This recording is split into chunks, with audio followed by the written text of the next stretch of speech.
Being a relatively young genre, dinosaur survival games have been filling a niche that for the longest time remained empty.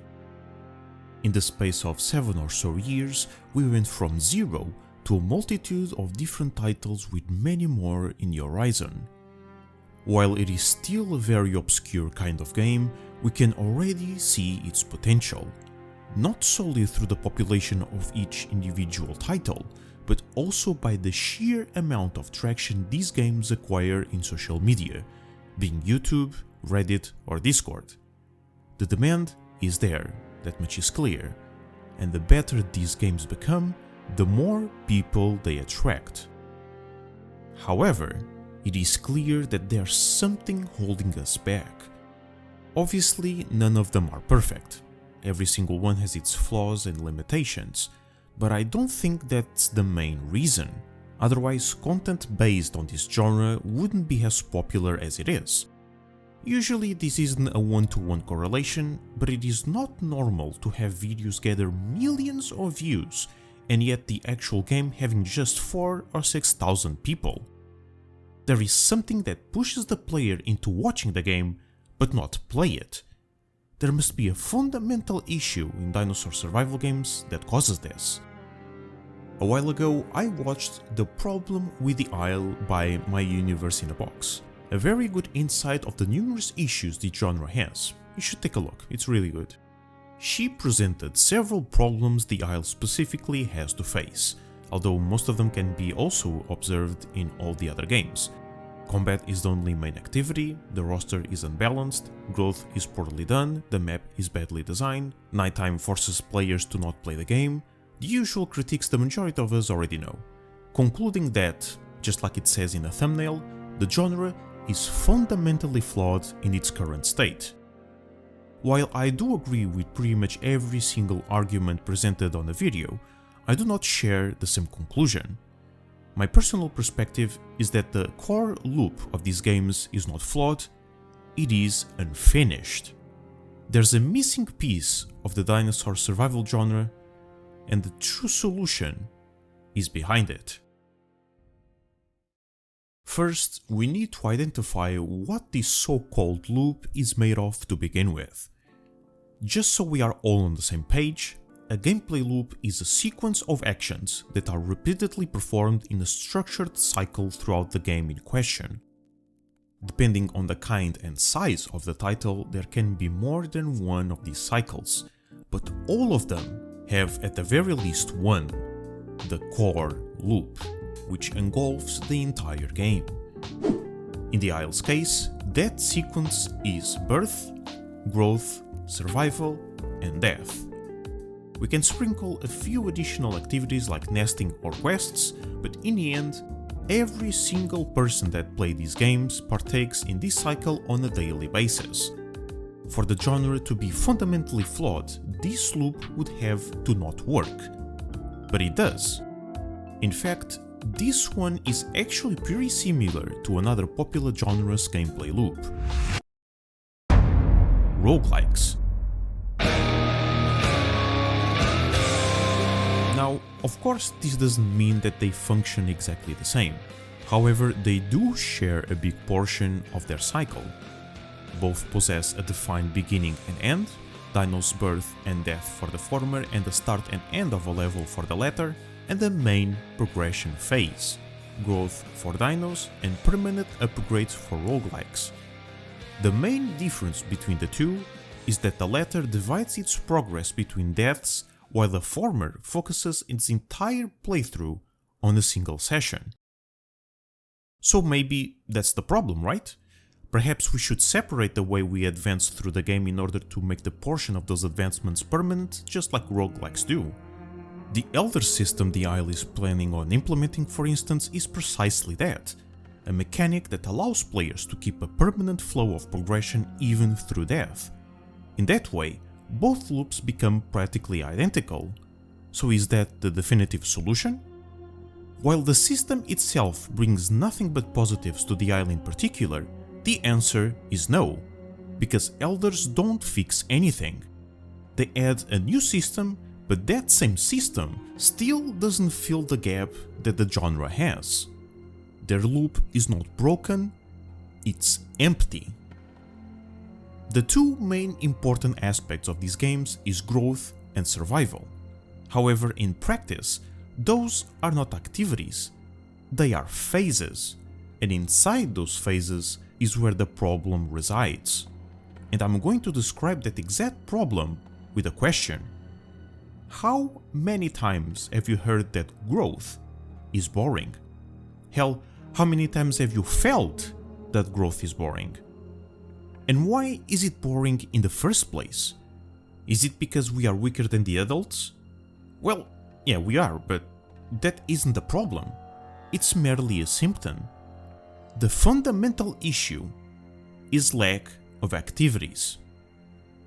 Growth is boring because we can't do the only enjoyable thing in the game: fighting. Currently, combat is the only activity that is actually enjoyable. We have many mechanics and systems that make the aspect of survival deep and complex, but those are not fun activities. They are requirements. We don't boot the game to search for a good diet, nest, or try to keep our food bar at maximum.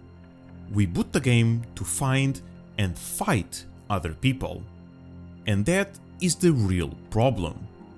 It lacks things to do. If we had other activities that we could do at any time and didn't include fighting, the entire loop of the game, including growth, would immediately stop being as tedious, because at that moment we would be able to interact with the game in multiple ways. But that's the tricky part.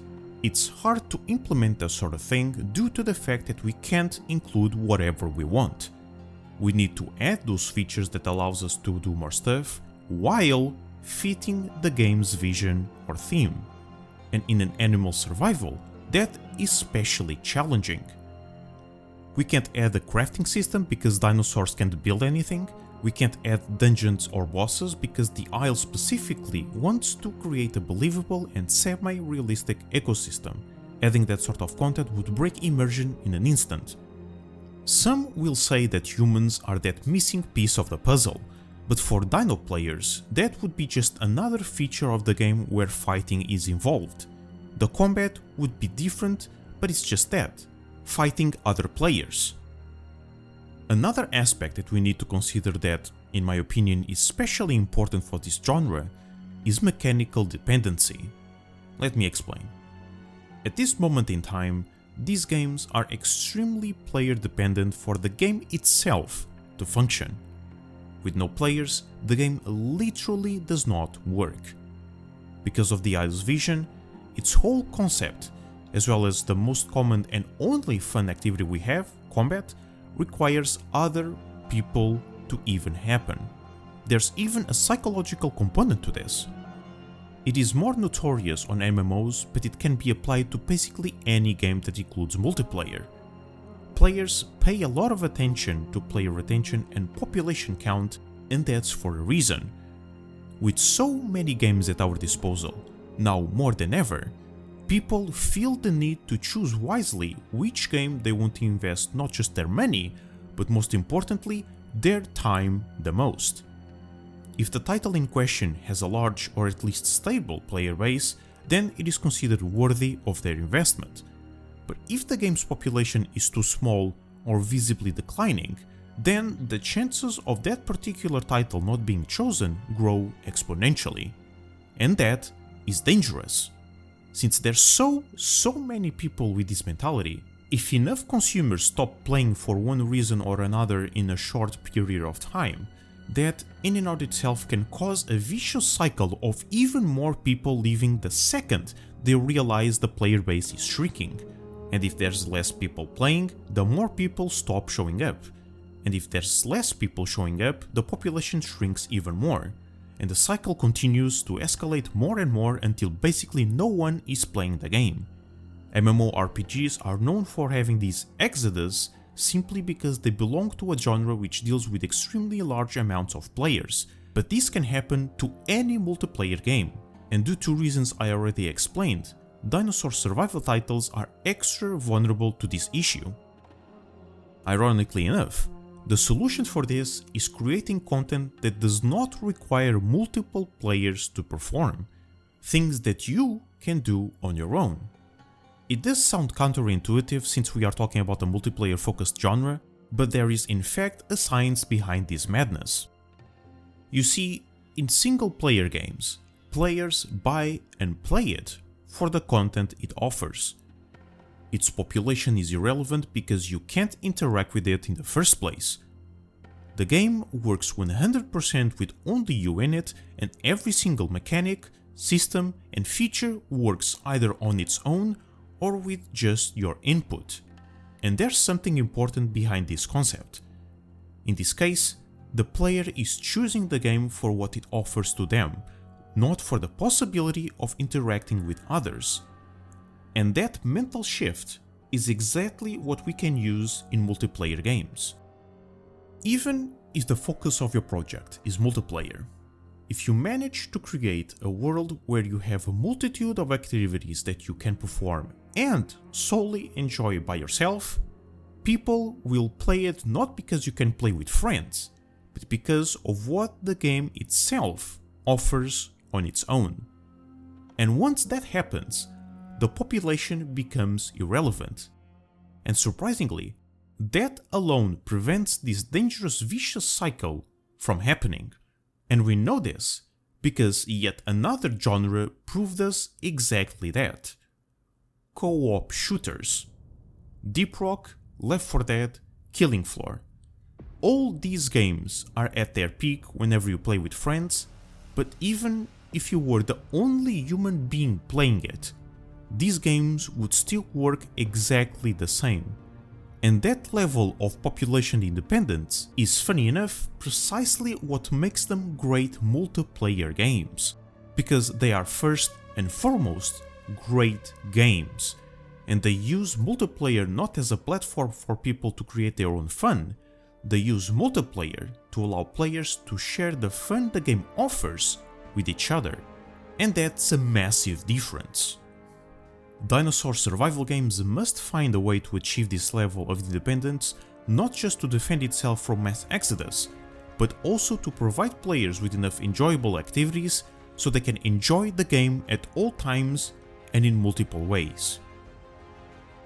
A huge thank you to my Patreon supporters for supporting the channel and the content I create. If you want to join the ranks, you can do so for only $1 a month, the link will be in the description. Don't forget to leave your thoughts and opinions down below, join our Discord server for memes and Pillar Nut stuff, and I hope to see you all next week.